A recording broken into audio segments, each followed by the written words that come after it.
આજ તો ભગાએ મારી દીધી અક્ષતને ખુલ્લી ધમકી। જય માતાજી મિત્રો, આજ છે આપણો ડે 17। હવારમાં નહીં ધોઈને આપણે નીકળી ગયા તો વાર કપાવા જવા, બધા નાયા વગર જાય, આપણે નહીં જાવી।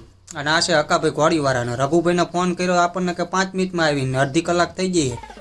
તો ગેમ બજાના પડેગા। ફાઇનલી રઘુભાઈ આવી ગયા ને એમની યાર આપણે વાતચીત કરી, કીધું કેવા કાપી દઈશું, એ કે કાપી દેવી ને, એમ કરીને આપણને સોડિયું જેવું બકલ કાઢી દીધું। મારા બેટું મને બહુ શરમ આવ્યો।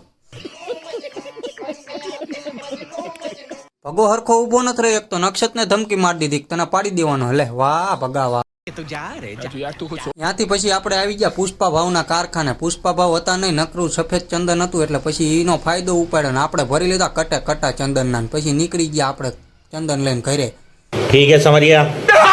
ઘરે આયા હતા જીગો ભેગો થઈ ગયો, સામેથી ભાજપનો ઝંડો લગાડીને આવતો તો મેં કહું ફૂલ પ્રચાર કરજે, આપણને આ વસ્તુ બહુ ગમી। પછી આપણે આવી ગયા રમેશની પૂરી ખાવા, કેમ કે રમેશની પૂરી રગડો ખાવાની બહુ મજા આવે। આજના વ્લોગમાં એટલું જ તે, મળીએ કાલે। જય માતાજી। ફોલો ન કર્યો હોય તો ફોલો કરતા જજો।